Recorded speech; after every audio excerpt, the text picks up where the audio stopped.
بسم اللہ الرحمن الرحیم الرحمن علم القرآن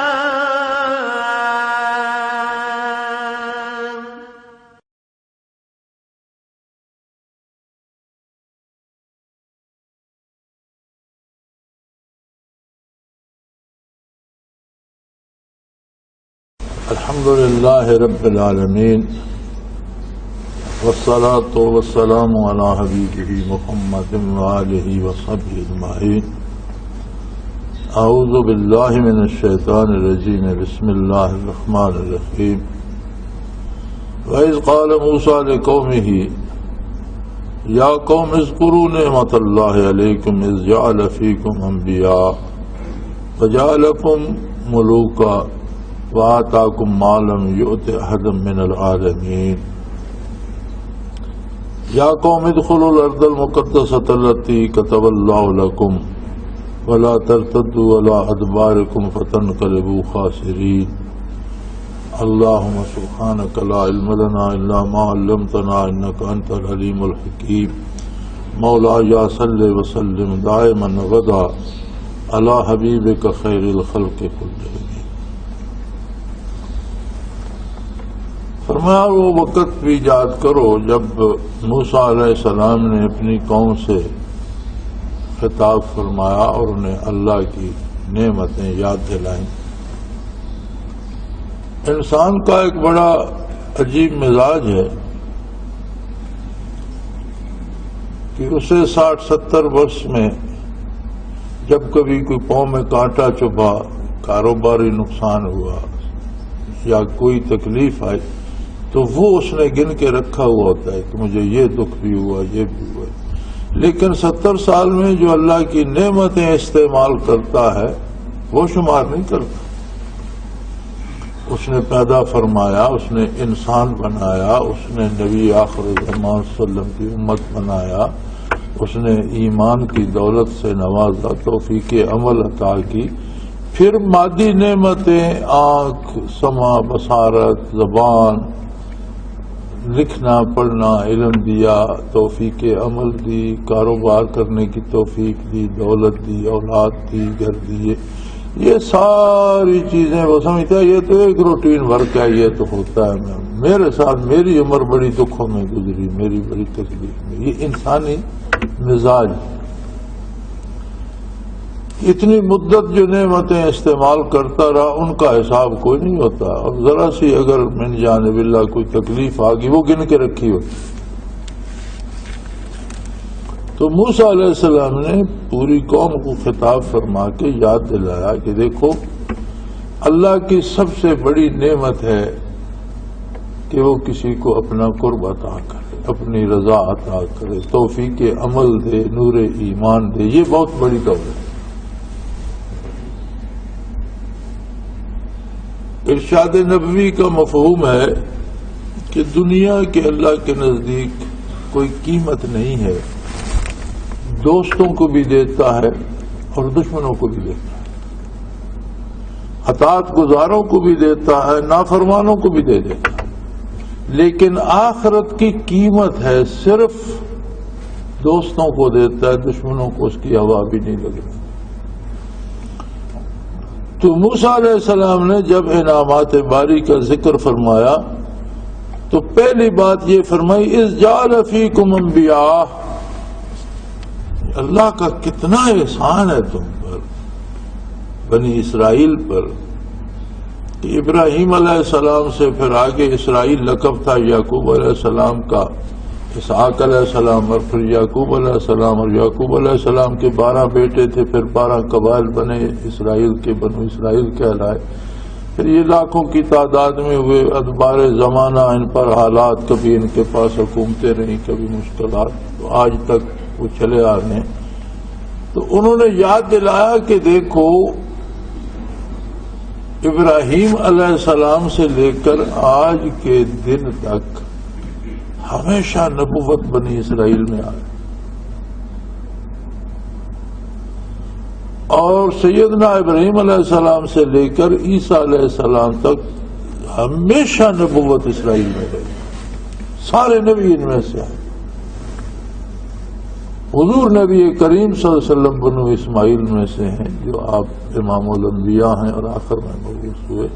تو موسیٰ علیہ السلام نے یاد دلایا کہ دیکھو سب سے پہلی بات تو یہ ہے کہ ساری مخلوق تو اس کی اپنی ہے. آدم علیہ السلام کی اولاد ہے اور پھر آدم ثانی حضرت نوح علیہ السلام کی اولاد ہے. خالق سب کا وہی ہے، رازق سب کا وہی ہے، مالک سب کا وہی ہے. ہو سکتا ہے کوئی دوسری قوم تم سے زیادہ محنت کرنے والی، زیادہ عبادت کرنے والی، علم میں تم سے زیادہ ہو، لیکن اس کا انعام یہ ہے کہ اس نے نبوت تمہارے خاندان میں مختص کر دی اور ہمیشہ بنی اسرائیل میں چلی آ. تو اس میں سبق یہ ہے کہ بندہ جب بھی خیال کرے تو پہلے یہ سوچے کہ اللہ کے احسانات میں سے کتنا بڑا احسان ہے کہ اس نے مجھے محمد الرسول اللہ صلی اللہ علیہ وسلم کی امت بنائی. میں کل ایک حدیث شریف دیکھ رہا تھا کہ ایک سفر کے دوران، غزوہ کے دوران ایک قیام میں اکابر صحابہ کرام نے عرض کیا کہ یا رسول اللہ صلی اللہ علیہ وسلم، اس بات کا تو اللہ گواہ ہے کہ ہم پوری کائنات میں سے سب سے زیادہ محبت آپ سے کرتے ہیں.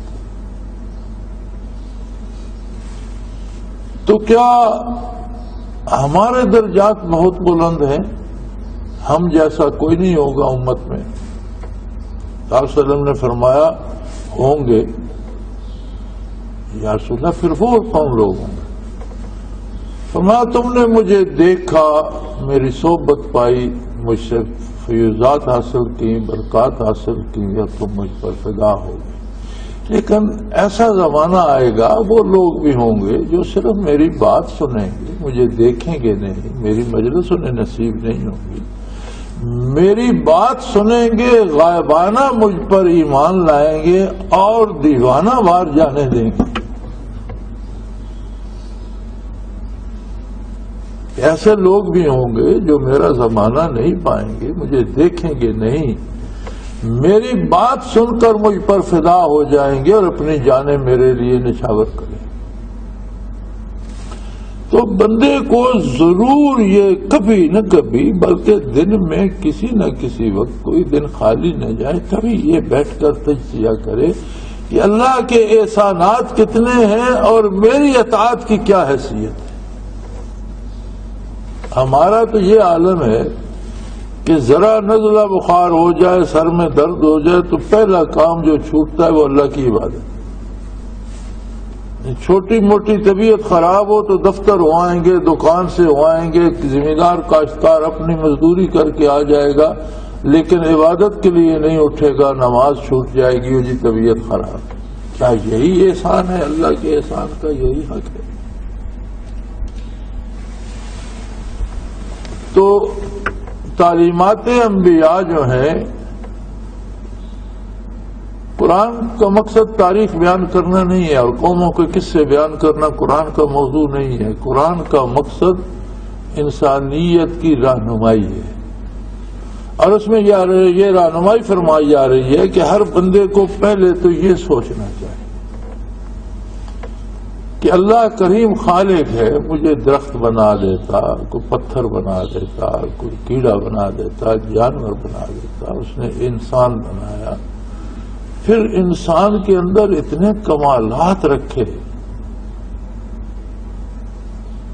کہ اتنا عرصہ گزر جانے کے باوجود موجودہ جو اعلیٰ درجے کے سائنسدان ہیں وہ کہتے ہیں کہ ابھی تک انسانی دماغ کا 7% استعمال میں آیا ہے، 93% ابھی تک استعمال ہی نہیں ہوا جتنی استعداد انسانی دماغ. بلکہ اگلے روز ایک کہہ رہا تھا مغرب کا سائنٹسٹ کہ اگر ہم مبالغہ کریں، جھوٹ بولیں، تو شاید ہم یہ کہہ دیں کہ جی 10% دماغ ہم نے استعمال کرے، لیکن یہ مبالغہ ہوگا، جھوٹ ہوگا. اتنی استعداد انسانی ذہن میں اللہ کریم نے رکھی ہے، اور اگر رکھی ہے تو اس کا ظہور بھی ہوگا. ابھی اور بھی حیرتناک چیزیں ظہور پذیر ہوں گی اور چیزیں بھی ایجاد ہوں گی، کیونکہ یہ اس استعمال کے لیے رب جلیل نے رکھی ہے.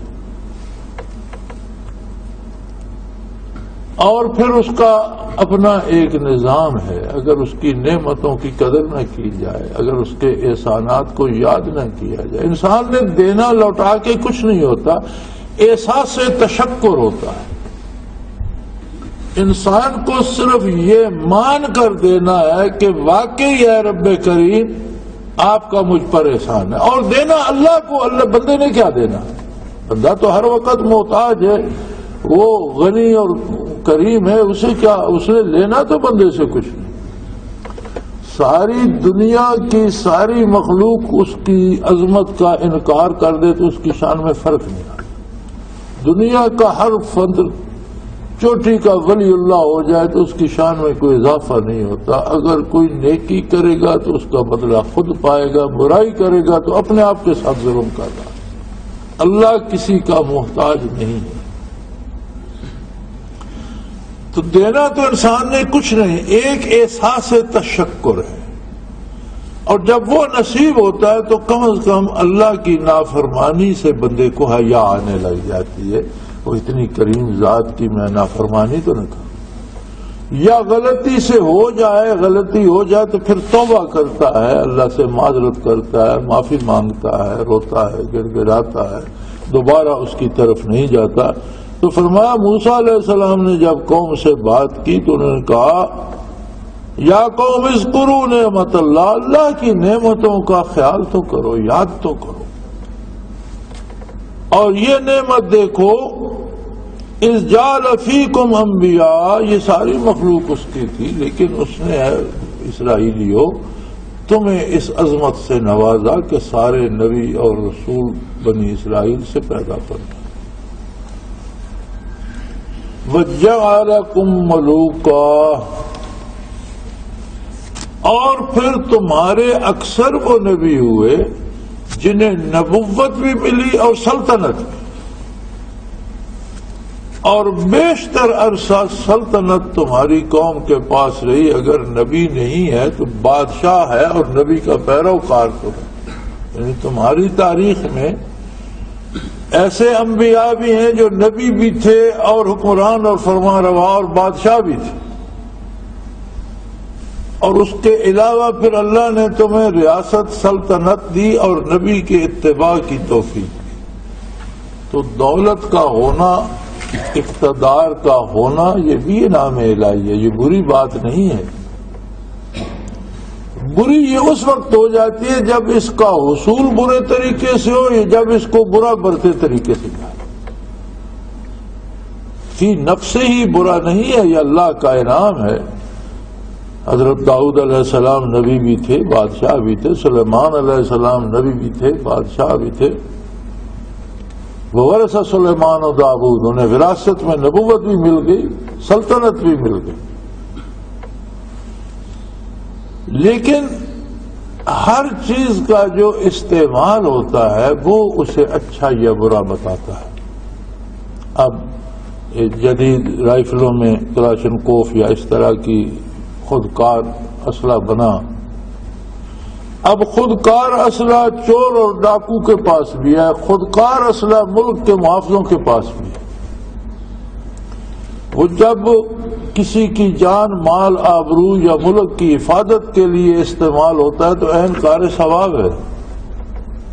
لیکن وہی اسلحہ جب کسی کا مال لوٹنے، جان لینے، آبرو لوٹنے کے لیے استعمال ہوتا ہے تو حرام ہو جاتا ہے، گناہ ہو جاتا ہے. اب اس میں، اس اسلحے میں تو کچھ نہیں رکھا پاکی پلیتی کا، وہ تو ایک لوہے کا بنا ہوا ہتھیار ہے. اس کا استعمال اس کے اچھائی کا گواہ ہوگا یا برائی کا. تو اقتدار جو ہے یہ اسلحے سے بہت بڑی چیز ہے. یہ اسلحے وسلے تو اس کے آ جاتے ہیں قبضے قدرت میں.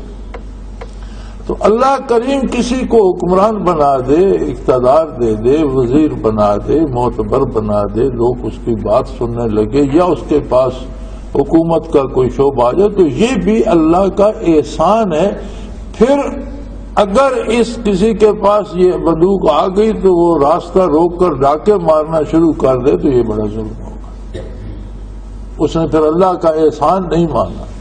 یہی حال ارباب اقتدار و اختیار کا ہے کہ اگر اقتدار میں آ کر وہ ظلم پھیلائے، مال لوٹنا شروع کر دیں، لوگوں کی عزتیں لوٹتے رہیں، عیاشی کرتے رہیں اور لوگوں کو انصاف فراہم نہ کریں، حقوق انسانی جو ہے وہ فراہم نہ کریں، ان کی پرواہ نہ کریں، تو پھر اللہ کے نزدیک جواب دہ ہوں گے۔ تو دونوں نعمتیں ہیں، اگر نبوت ملی ہے اور باقی لوگ اس کی قدر کریں گے، انہیں نبی کا ساتھ نصیب ہوگا، معیت انبیاء نصیب ہوگی، معیت انبیاء معیت باری کا سبب بن جاتی ہے۔ اگر قدر نہیں کریں گے تو ذلت اور گمراہی میں تباہ ہو جائیں گے۔ اسی طرح جنہیں اقتدار و اختیار ملتا ہے وہ اللہ کی نعمت سمجھ کر، اللہ کی امانت سمجھ کر لوگوں کے ساتھ انصاف کریں، ان کے حقوق کا تحفظ کریں تو کروڑوں گنا اجر کے مستحق ہوں گے، لیکن نہیں کریں گے تو کروڑوں لوگوں کی طرف سے جواب دہی بھی کرنا پڑے گا، جواب بھی دینا پڑ جائے گا۔ تو انہوں نے دونوں نعمتیں شمار فرمائی موسیٰ علیہ السلام نے، اور دونوں میں اولیت کس کو دی؟ دین کو۔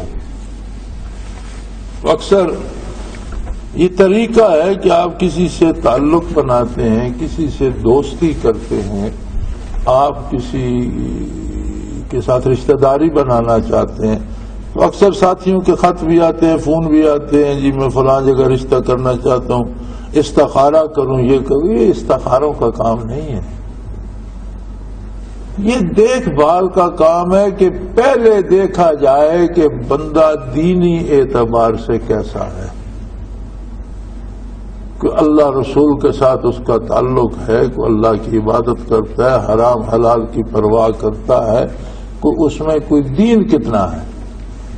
اور دوسرے نمبر پر دیکھا جائے کہ روزگار یا دنیا کیسی ہے۔ دونوں چیزیں دیکھنی چاہیے کہ کیا اپنا اور بچی کا پیٹ بھی پال سکے گا۔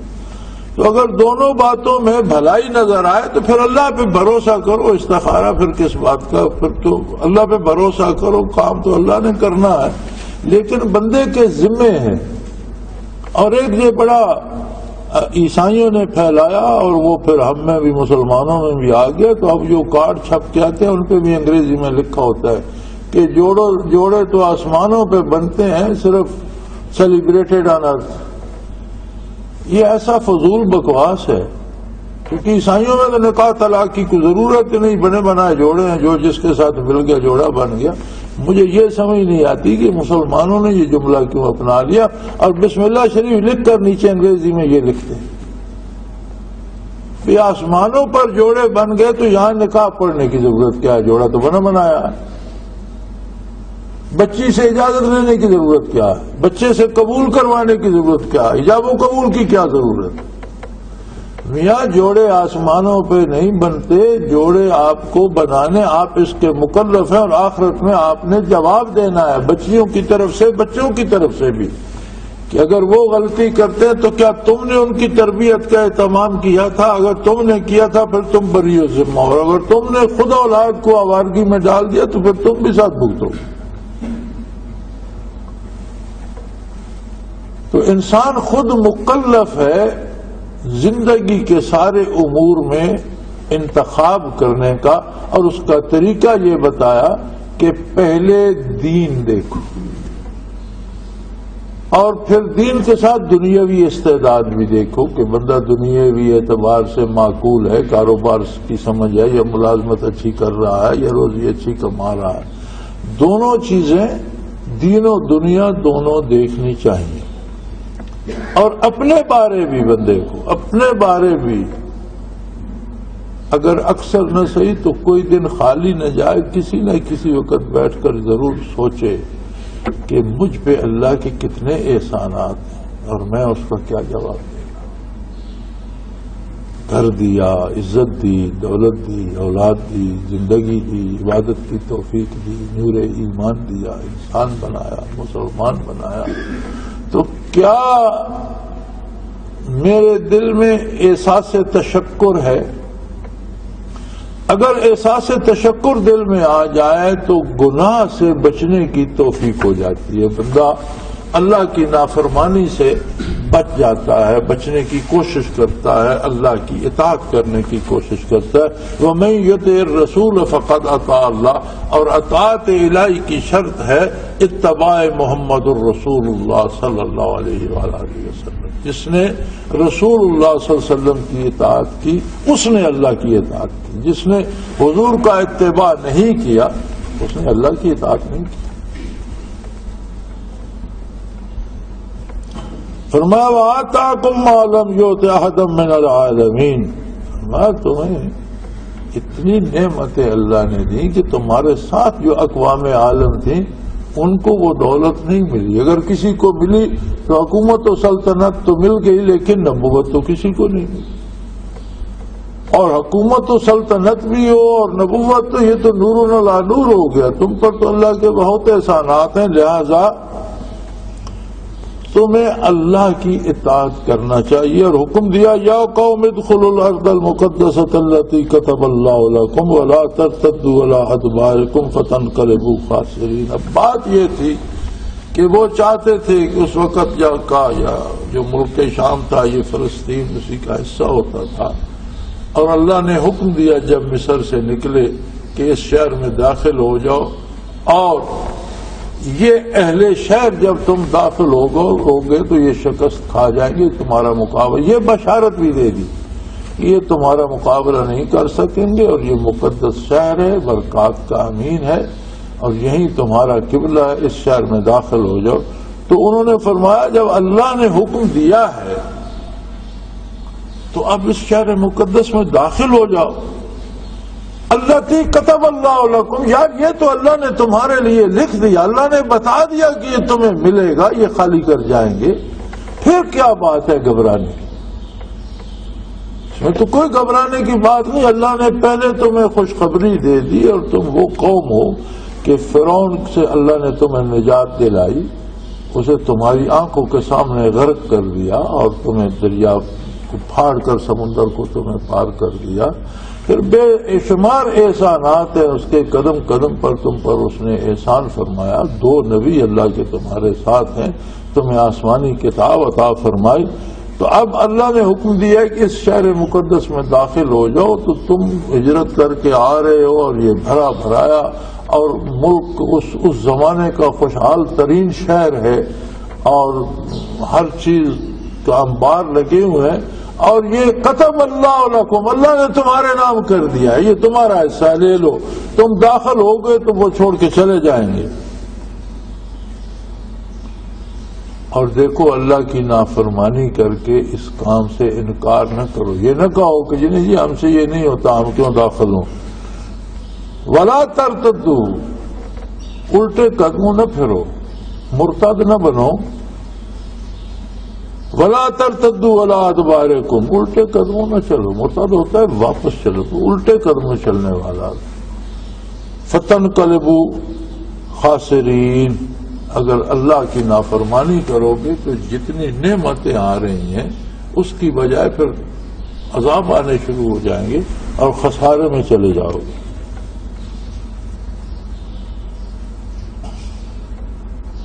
اب یہ عجیب قوم تھی، موسیٰ علیہ السلام کا حوصلہ، اللہ کے نبیوں کی ہمت اور حوصلہ خدا داد ہوتا ہے، اور نبی ممتاز ہوتا ہے انسانیت میں اللہ کے احسانات سے۔ وہ کہنے لگے قالوا یا موسیٰ ان فیہا قوما جبارین، موسیٰ ہم سنتے ہیں کہ اس شہر میں جو لوگ بستے ہیں وہ بڑے تکڑے ہیں اور بڑے جابر ہیں، بڑے جنگجو ہیں، بڑے لڑنے والے اور بڑے مقابلہ کرنے والے اور بڑے تکڑے لوگ ہیں۔ ان فیہا قوما جبارین، یہ بھاگنے والے نہیں ہیں، یہ لڑنا پڑے گا۔ وَإِنَّا لَن نَّدْخُلَهَا حَتَّى يَخْرُجُوا مِنْهَا، اور اگر اللہ نے یہ شہر ہمارے لیے کر دیا تو اللہ انہیں پہلے نکال دے، شہر خالی کرا دے، پھر ہم داخل ہو جائیں۔ ہم تو ہرگز داخل نہیں ہوں گے جب تک وہ شہر خالی نہیں کر دیتے، ہم نہیں جانے والے۔ فَإِن يَخْرُجُوا مِنْهَا فَإِنَّا دَاخِلُونَ، وہ شہر خالی کر دیا تو ہم شہر میں داخل ہو جائیں گے۔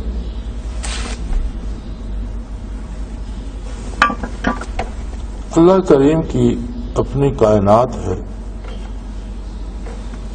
ہر ذرے کا وہ مالک ہے، وہ قادر ہے. آگ بھی اس کی مخلوق ہے اور پانی بھی اس کی مخلوق ہے. کسی ذرے کو، کسی درخت کو، کسی شجر کو جلا دے تو کوئی اس سے پوچھ نہیں سکتا کہ ایسا کیوں کیا، اس کا اپنا ہے ذاتی. انسان کے پاس عارضی ملکیت ہوتی ہے.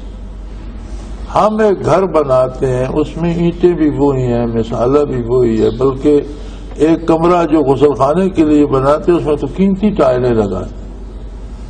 تو کوئی اعتراض تو کر سکتا ہے کہ یار سارے گھر میں اس کمرے میں تو تم نے رہائش اختیار کر لی اور اس کمرے کو غسل خانہ بنا دیا، ایسا کیوں کیا؟ کوئی نہیں کر سکتا اعتراض. کسی کو کیا، گھر ہمارا ہے، خرچ ہم نے کیا، اینٹیں ہم نے لگائیں، اس میں اگر ٹائلیں لگائیں تو ہم نے، تم کون ہوتے ہو اعتراض کرنے والے کے؟ اس کمرے کا کیا قصور ہے کہ اسے آپ نے غسل خانہ بنا دیا؟ وہ ساری مخلوق کو اپنی مرضی سے جہنم میں ڈال دے، کسی کو جنت میں ڈال دے، کسی کو کیا حق ہے پوچھنے کا کہ ایسا کیوں کیا؟ اس کے باوجود وہ ایسا کریم ہے کہ اس نے بندے کو حق کے انتخاب دے دیا کہ یار میں زبردستی نہیں ڈالتا، یہ اختیار تجھے دیتا ہوں کہ تو جو راستہ چاہتا ہے وہ چن لے. وَهَدَيْنَاهُ السَّبِيلَ إِمَّا شَاكِرًا وَإِمَّا كَفُورًا. بھلائی اور برائی دونوں راستے سمجھا دیے ہیں، نیکی اور برائی واضح ہے. تیرا فیصلہ ہے تو کس قدر سے کس طرف جانا چاہتا ہے. جس طرف جائے گا اس کی منزل پہ پہنچ گیا. تو یہ کتنا احسان ہے اس. وہ یہ توفیق نہ دیتا، وہ ویسے ہی حکم دے دیتا کہ جو آتے جاتے ہیں اس کو جنت میں بھیج دو، اس کو جنت میں بھیج دو. تو کون اعتراض کر سکتا تھا؟ کسی کا کیا ہے، کسی نے کیا مخلوق پیدا کرنے میں اس کی مدد کی، کوئی مٹیریل دیا، کوئی رائے دی، کوئی مشورہ دیا. اس کا ہر شے اس کی اپنی ہے، جو چاہے کرے. اس کے باوجود انسان کو اس نے وہ عظمتیں دی. لقد خلقنا الانسان فی احسن تقویم، بہترین انداز میں تخلیق فرمایا. اور ایک نعمت جو دی، معرفت الہی کی استعداد جو انسان کو دی، وہ سوائے انسان کے کسی مخلوق کو نہیں. مشت غبار میں یہ جرت رکھ دی کہ یہ سوال کرتا ہے اللہ کون ہے، اللہ کیسا ہے، اللہ کہاں ہے.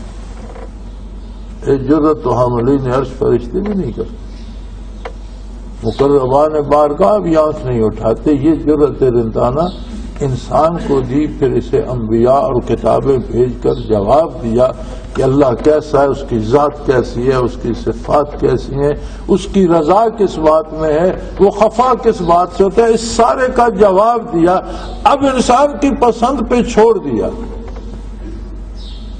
ان ساری نعمتوں کو بھول کر پھر انسان کہے نہیں جی مجھ سے تو اب یہ نہیں ہوتا، اللہ کو کرنا ہے تو سارا وہی کرے، میری کھیتی اگا دے، وہ قادر ہے، میں کدھر ہل چلاتا رہوں، مجھ سے یہ مصیبت نہیں ہوتی، ویسے ہی میری کھیتی اگا دے، مجھ سے کاٹ کر صاف نہیں کی جاتی، جی مجھے غلہ نکال کر دے دے. تو یہ کتنی بڑی گستاخی ہوگی کہ اس کے قانون کے خلاف، اس کے بنائے ہوئے اصولوں کے خلاف توقع رکھی جائے یا تمنا کی جائے. ان کا خلاف ہو نہیں سکتا. دیکھو انسانی عقل کہاں پہنچ گئی. لیکن آج بھی ایک گھاس کا تنکا مٹی سے اگے گا، مشین سے اس خصوصیت کا نہیں بن سکتا. یہ جو تنکا مٹی سے اگتا ہے اور جو مشین میں آپ ایک پلاسٹک کا بنا لیں تو اس کی شکل تو ویسی بن جائے گی، وہ خصوصیات اس میں نہیں آئیں گی جو اس دن کے. تخلیق باری اور صنعت انسانی میں آج بھی واضح فرق ہے، اور کبھی نہیں انسان اس جیسا نہیں بنا سکتا. پھر اس کے ذمے تو صرف اس کی عظمت کا اقرار اور اطاعت رہے گی.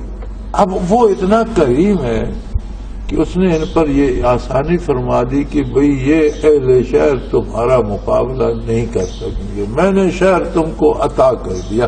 شرط یہ ہے کہ تم اللہ اکبر کہہ کے داخل ہو جاؤ، وہ بھاگ جائیں گے. اب اللہ کا نبی ضمانت دے رہا ہے، اللہ فرما رہا ہے، اور ناشکری کی عادیہ کہ کہتے ہیں اس طرح نہیں جی، آپ بھی کہہ رہے ہیں آپ اللہ کے نبی ہیں، اللہ بھی کہہ رہا ہے، لیکن اگر وہ نہ بھاگے اور انہوں نے ہمیں مارنا شروع کر دیا تو کہتے ہیں وہ تو بڑے سخت لوگ ہیں، ہم بھائی اس طرح نہیں جائیں گے۔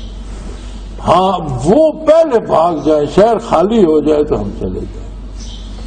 یہ وہ انداز ہیں جو اللہ کی گستاخی اور ناشکری شمار ہو۔ اس لیے قصے دہرائے جا رہے ہیں کہ ہم اپنی زندگی میں اطاعت الہی میں کیا کرتے ہیں۔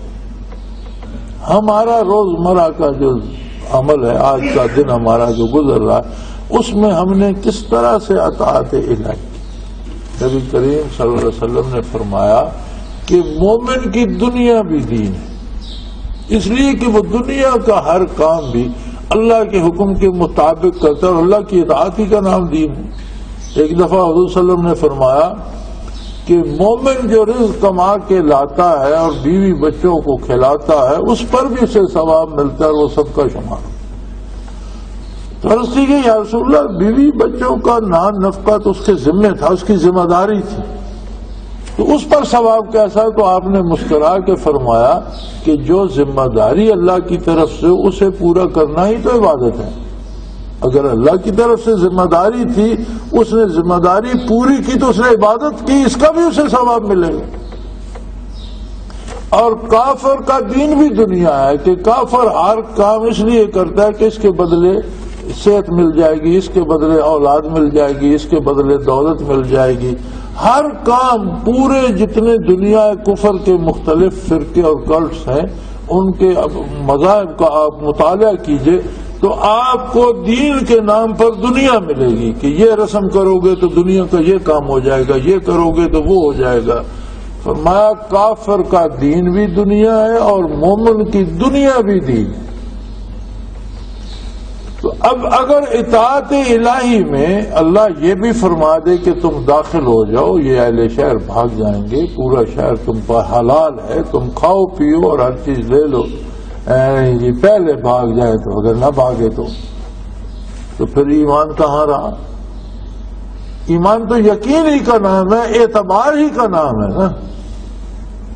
ایمان کو الگ سے کوئی جنس تو نہیں ہے، یہ نہ کوئی ٹھوس یا مایا چیز ہے کہ ہم نے جیب میں ڈالی ہے۔ ایمان تو اعتبار کا، یقین کا نام ہے، جس نے اللہ کے نبی، اللہ کے رسول صلی اللہ علیہ وسلم کی ارشادات پہ یقین کر لیا، وہی ایمان۔ لیکن وہ کہنے لگے ان فیہا قوم جبارین، موسیٰ بڑے سخت لوگ ہیں جو شہر میں رہتے ہیں، سنتے ہیں، وہ بڑے لڑاکے ہیں۔ وَإِنَّا لَن نَّدْخُلَهَا حَتَّى يَخْرُجُوا مِنْهَا، وہ جب تک شہر خالی نہیں کرتے ہم شہر میں داخل نہیں ہوں۔ فَإِن يَخْرُجُوا مِنْهَا فَإِنَّا دَاخِلُونَ، اور اگر وہ شہر خالی کر جائیں تو ہم شہر میں داخل ہو جائیں گے۔ قَالَ رَجُلَانِ مِنَ الَّذِينَ يَخَافُونَ أَنْعَمَ اللَّهُ عَلَيْهِمْ ادْخُلُوا عَلَيْهِمُ الْبَابَ، دو بندے ایسے تھے جن پر اللہ کا انعام تھا۔ انعامات الہی کیا ہوتے ہیں؟ توفیق عطاء نصیب ہے۔ الحمدللہ اللہ توفیق ذکر دیتا ہے، محنت مجاہدہ کرتے ہیں، مراقبات ہوتے ہیں، ترقی کے سارے مراقبات، ترقی کا حاصل کیا ہے؟ اس کا حاصل یہ ہے کہ ہمارے کردار میں اتباع سنت اور خلوص نیت آتا جائے۔ کسی کو مراقبات نصیب ہوتے ہیں تو اسے بڑی وہ فکر رہتی ہے۔ حضرت رحمۃ اللہ کے زمانے میں ساتھی بہت کرتے تھے، میرے ساتھ ذرا کم کرتے ہیں، میرا مزاج اچھا نہیں ہے، میں جھڑک دیتا ہوں۔ تو حضرت کا مزاج اور تھا، وہ پھر ساتھی لگے رہتے تھے، اسے دیکھو، اس کے مناظر، اس کو مناظر دیکھنے ہوں تو اپنا کردار اور اس میں اپنا خلوص دیکھو، دوسرے سے مت پوچھو۔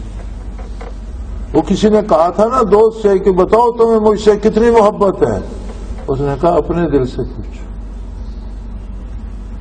جتنا تمہارا دل مانتا ہے اتنی ہے، یعنی میرے دعوے میں کیا رکھا ہے، اپنے دل سے پوچھو۔ دوسرے سے یہ کہ مراقبات کون سے منازل کون سے، اس کی ضرورت نہیں ہے. جتنے مراقبات آگے جائیں گے، ترقی درجات ہوگی، جتنا قرب الہی نصیب ہوگا، اتنا عمل میں ظاہراً اتباع سنت ہوگا اور باطناً خشوع و خضوع اور خلوص ہوگا. یعنی کسی نے اپنے مراقبات دیکھنے ہیں تو اپنے دل میں جھانکے کہ سبحان رب الاعلی کہتے ہو کتنا حضور حق حاصل ہے، مجھے رٹا ہوا دوہرا رہا ہوں یا عبادت میں کھڑا ہوا واقعی اللہ کی عبادت کر رہا. ہمارا حال یہ ہے کہ ہمیں رکعتیں یاد نہیں رہتی تو اللہ کہاں یاد ہے کسی کو عبادت کا. یعنی ہمارا عالم یہ ہے کہ ہمیں یہ نہیں یاد ہوتا کہ 2 رکعتیں پڑھی ہیں کہ 4 پڑھی ہیں، وہ پھر اس پر کیا مراقبات.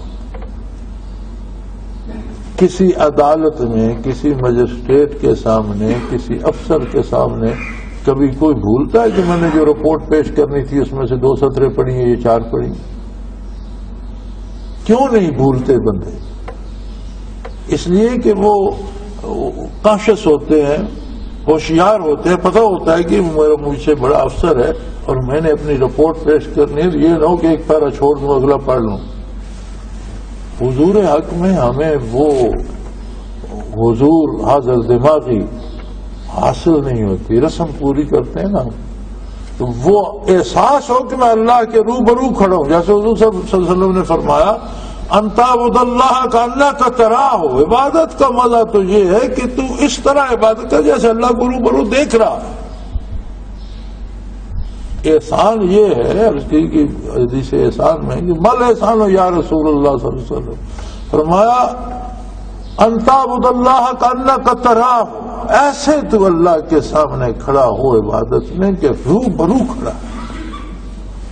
فَإِن لَمْ تَكُنْ تَرَاهُ فَإِنَّهُ يَرَاكَ أَوْ كَمَا قَالَ رسول اللہ صلی اللہ علیہ وسلم. اور اگر تم میں یہ استعداد نہیں کہ یہ سوچ قائم کر سکو کہ میں اللہ کے روبرو، تو کم از کم یہ یقین تو کر لو کہ اللہ تمہیں دیکھ رہا ہے، وہ تو تمہارے ساتھ. بلکہ مسجد میں آنے کی بات ہوتی ہے تو اللہ کریم فرماتا ہے مَا كَانَ لَهُمْ مَنْ يَدْخُلُوهَا إِلَّا خَائِفِينَ. مسجد میں داخل ہوں تو عظمت الہی کا اظہار روئیں روئیں سے ہو رہا ہو اور ہیبت الہی وجود پہ طاری ہو. اور پتہ حضرت امام زین الدین رحمۃ اللہ تعالی عنہ نماز ادا فرما رہے تھے اور مسجد کے دوسرے کونے میں آگ لگ گئی. کسی طرح غلطی سے لگ گئی، لوگ جمع ہو گئے، کسی نے پانی ڈالا، کسی نے مٹی ڈالی، شور شراب، آگ بجھا لی. جب وہ نماز فارغ ہوئے صلاۃ سے سلام پھیرا تو دیکھا تو ایک شور میں تو ادھر کیا ہے؟ حضرت آگ لگ گئی تھی. ہمارا مجھے خبر نہیں. وہ اپنی اس دوگانے میں اتنے مصروف تھے کہ انہیں نہ اس شور کی خبر ہوئی اور نہ اس آگ کی خبر. کیا مصروفیت تھی ان لوگوں کو حضور حق حاصل. اللہ کی عبادت اس طرح کرتے تھے جس طرح اللہ کریم کے روبرو ہیں. اب یہاں یہ احسان تھا اللہ کا کہ اس نے کہا یار تمہیں جنگ بھی نہیں کرنی پڑے گی، یہ شہر میں نے تمہیں عطا کر دیا، لیکن اتنا تو کرو تم جمع ہو کر شہر پر اللہ بول دو، تم جاؤ گے تو وہ بھاگ جائیں گے. نہیں اللہ کریم ہم سے یہ موسیٰ ہم سے یہ نہیں ہوتا، وہ پہلے بھاگ جائیں پھر ہم جائیں گے. تو 2 بندے ایسے تھے. قال رجلان من الذين يخافون انعم الله عليهما. واہ سبحان اللہ. ان میں 2 بندے ایسے بھی تھے جو عظمت الہی سے لرزاں ترساں رہتے تھے، اور جب وہ عظمت الہی کا انہیں احساس ہوتا تھا تو اللہ کا ان پر انعام بھی تھا. یعنی انعامات الہی اور عنایت الہی کے لیے یہ ادراک ضروری ہے کہ مجھ پر اللہ کا احسان. تو فرمایا 2 بندے ایسے تھے الذین یخافون، جو اللہ کی عظمت سے لرزاں و ترساں رہتے تھے. اور اس کی وجہ سے انعم اللہ علیہما، ان دونوں پر اللہ کا خاص انعام تھا۔ وہ بندے دو تھے، وہ کہنے لگے ادخلوا علیہم الباب، وہ کہنے لگے یار دروازے کو دھکا دو اور اندر داخل ہو جاؤ۔ فَإِذَا دَخَلْتُمُوهُ فَإِنَّكُمْ غَالِبُونَ، جب تم اندر جاؤ گے تم میں فتح ہوگی، وہ بھاگ جائیں گے، تمہارا مقابلہ۔ جب اللہ نے کہہ دیا، اللہ کے نبی نے اللہ کا پیغام سنا، پھر باقی کیا چاہتے ہو؟ یہ کن دو بندوں نے کہا؟ جنہیں خوف الہی نصیب تھا اور جن پر اللہ کا انعام تھا۔ باقی انشاءاللہ اگلے جمعے وآخر دعوانا ان الحمدللہ رب العالمین۔ اللہ اللہ اللہ اللہ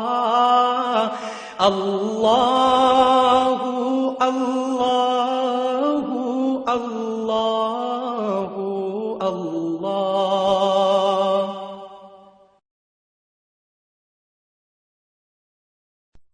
حضرت امیر محمد اکرم آوان مد ذلہ العالی دارالعرفان منارہ ضلع چکوال میں سالہ سال سے قرآن و حدیث کے اوپر خطابات کر رہے ہیں اور سلسلہ نقشبندیہ اویسیہ کے مطابق لوگوں کو ذکر الہی کی تربیت دے رہے ہیں۔ وہ قرآن پاک کی تفسیر ترتیب وار بیان کر رہے ہیں۔ تفسیر قرآن کو وہ موجودہ ملکی اور بین الاقوامی حالات کے مطابق بیان کرتے ہیں۔ موٹر وے سے کلر کہار کے انٹرچینج سے نکلتے ہوئے کلر کہار کی جھیل سے ہوتے ہوئے میانی، بوچھال اور نور پور سے گزرتے ہوئے دارالعرفان منارہ پہنچ سکتے ہیں۔ حضرت امیر محمد اکرم آوان نے بچیوں اور بچوں کی دینی اور دنیاوی تعلیم کے لیے سقارہ اکیڈمی کے نام سے ایک درسگاہ بھی قائم کی ہے، جس کا افتتاح ملک پاکستان کے صدر جنرل محمد ضیاء الحق نے اپنے دست مبارک سے کیا تھا۔ وہ تمام احباب جو اسلام کی طلب رکھتے ہیں ان سے گزارش ہے کہ دارالعرفان منارہ ضلع چکوال میں امیر محمد اکرم آوان صاحب کے خطابات سے مستفید ہوں۔ وہ ہر جمعے کو نماز سے پہلے بیان فرماتے ہیں۔ ہر ماہ کی پہلی اتوار کو ماہانہ اجتماع ہوتا ہے جس میں آپ خصوصی خطاب فرماتے ہیں اور پاکستان کے چاروں صوبوں سے احباب اس اجتماع میں شرکت کرتے ہیں۔ اس کے علاوہ یہاں سال میں 2 مرکزی اجتماعات بھی ہوتے ہیں، ایک رمضان المبارک میں اعتکاف کا اجتماع اور دوسرا جولائی اور اگست میں 40 دن کا اجتماع ہوتا ہے جس میں روحانی تربیت کی جاتی ہے۔ اپنا خون سیماب دے کر اتنا ہم کر جائیں گے، نام آقا کا چمن میں پھر رقم کر جائیں گے۔